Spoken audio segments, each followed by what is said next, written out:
Okay. So we are here at the UK Drum Show in Liverpool, and we're about to find out kind of why hearing protection and having a mold that is set for you specifically is so much more like better and important to how you hear and how it can further what you can do. Great. Yeah, great. Yeah. Well, lovely good. to see you. How's it going? My name's John O'Hill from ACS Custom. So ACS Custom, we make custom hearing protection. Yeah. Custom earplugs that don't block out the music, they just turn it down. Oh, okay. So if you turn the volume down or reduce the sound pressure level, it actually increases your exposure time. So what a lot of musicians don't know, especially in sort of pop and rock, is that sometimes the sound levels that you're exposed to can damage your hearing. Yes, yeah. I was a professional bass player for 15 years. Really? Standing next to drummers, sometimes in small clubs. Yeah. Obviously, so the on-stage sound level with backline and stuff like that can be quite loud. Everything's coming in. Yeah, and I further, didn't have any idea that I could be damaging my hearing. Yeah. So gigging, touring, studio, but socially and recreationally going out to gigs, clubs, that was my dose of like loud sound. Yeah. I was aware I was getting like tinnitus, temporary tinnitus, or my hearing was going muffled, which I now know is a sign that you can be temporarily damaging the sensory hair cells in the cochlea in the inner ear. Oh, okay.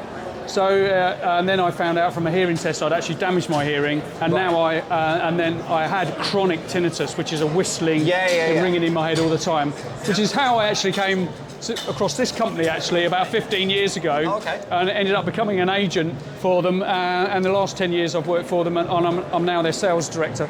That's awesome. So yeah, that's but great. I've been there, done it, got the tinnitus, if you like.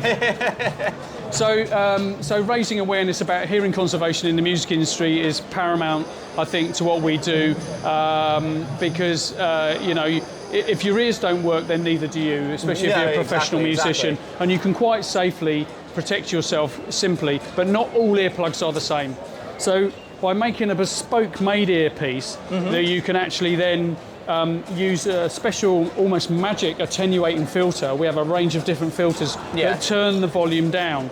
So if you turn the volume down just by 3 dB increments, you can double your exposure time every time you reduce the sound 3 decibels. Yeah. So we have a range of bespoke made earplugs for drumming, playing guitar, bass, DJing, just going to gigs, you know, all different things that just turn the volume down. You can still hear the music, but it increases your exposure time and protects your hearing. Yeah. The advantages of a bespoke made earpiece is you can guarantee the fit. Yep. These are made from a soft medical grade silicone, so they will be more comfortable. Especially if you're a singer, the ear canal will move as you open and close your mouth. And these will move with the movement of the jaw, the auditory canal. That sounds Plus, really every time you fit them, helpful. Which you won't get with a universal fit earplug, you can guarantee the level of protection you're going to get. Yeah, see, like, the problem that has kind of like occurred for me personally is having them in for longer than an hour. Like everything kind of starts to feel a little bit sore and a little bit cramped. And I mean, me personally, I use like a smaller size so that I feel like I can wear them longer. Yeah. But it still doesn't feel like it can last longer than a certain point, which for me personally, I feel like having something that would be comfortable for a longer time. Yeah. At least to me, I think that would be better than having something that would be comfortable for like half an hour. Is that something you would? Oh yeah, I mean, it's about more comfortable, but also guaranteeing the fit. Most people, because everybody's ear canals are different shapes, you're not even symmetrical the shape of your ears, which is why taking a model of your ear is important, because if it's bespoke made for your ears, you can guarantee the fit, which means that every time you put the earplug in, you will know you're going to get that level of protection, basically. Yeah. So it is the advantage. Plus, as I said, you know, soft silicone. It's a medical grade silicone with a hypoallergenic lacquer. It's a lot more comfortable as well. Okay. Yeah. So at what sort of price point are those ones starting at? Okay, £149. Okay. Although we're at the drum show today, so you can get 15% off. That's pretty good. That's pretty good. And then there's a range of, you choose the filters that you want to suit. We talk to you about what you're going to be doing, what genre of music you're playing, and we can advise on the level of filters. Plus, the most important thing, and this is critical, is what colour you have. So Exactly. we have a range of, so you can have them different colours. Obviously I've got them corporate orange. You can neon orange, but you can have them different colours there. So that's quite cool. Plus you can have your name laser etched on them, neck cords. Nice. So yeah, so there you go. That's it. But, so how do those ones, in comparison, mix with the ones that you're wearing? The in-ear monitors. Yeah. So in-ear monitors, if I just call it, this is Elliot. So with in-ear monitors, obviously, and this is a changing culture, and it's been around for a long time, where on-stage sound is critical for playing in a band. Now, traditionally, you'd have probably an acoustic drum kit, and you'd have backline so the musicians can hear their instruments, or you'd have fold-back monitor wedges and stuff like that. But the on-stage sound level can be really loud, and it can be a cacophony of sound. So also guaranteeing or having a good monitor mix can be a bit of a hit and miss situation. Now, this is changing with a lot of bands, even sort of in-ear monitoring where you hear your monitor mix. There's lots more newer bands that are moving to this system on small shows. Absolutely. And it's just making a lot of things a lot tighter. They call it the silent stage, so they're getting rid of the backline amps, but also drummers going over to like an electronic drum, like the Roland V drums, or this is a VAD drum kit, which it looks like a drum kit, but it's actually electronic. But the good thing is, especially for a drummer, is that he or she can hear their own drums really well, but also he could be getting a monitor mix from the rest of the band. Yeah. Now that means he can tailor his monitor mix. So I'm playing bass, my monitor mix is completely different from what he's hearing. He's hearing a bit of the bass, drums, vocals. Me, I'm probably hearing bass, maybe vocals or keyboards or whatever. So it means you can independently tailor through a mixing desk your monitor mix. Plus, you don't have to have it so loud.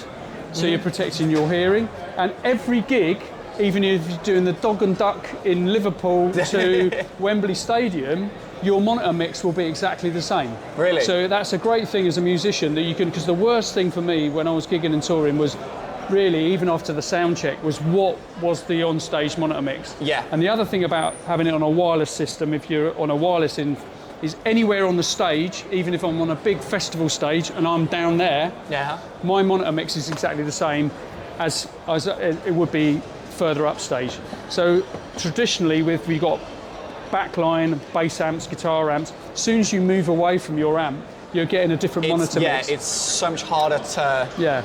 And touring wise as well, now we're seeing bands, sort of function bands, wedding bands or whatever, all they're having to take, the biggest thing they're having to take on with them is maybe a small PA system and a drum kit. Okay. And the rest of it is all done through amp simulations, and you can put a band in a people carrier. Oh God, Instead that the drummer goes in his estate car, his or her estate car, and you've got like multiple cars, you can all go in one vehicle. And also touring bands as well, it keeps the cost down. So your tour support costs are lower as well. So it's a complete change in culture. So we're seeing an increase in people going over to in-ear monitors because the outboard equipment and it's more affordable. Yeah. Like, I mean, for me personally, I moved from amps to a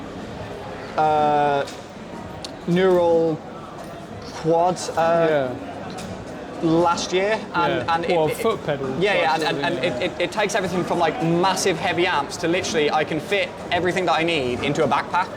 Yeah. And you can just call. Yeah. That's it then. Sound done. I mean, if I could go back 35 years or a little bit longer actually and do it all again, in monitors all day long. Some people say, I would say, is that the death of rock and roll? Because we haven't got our stuff. But I think it's just we've moved on, like with drums, you know.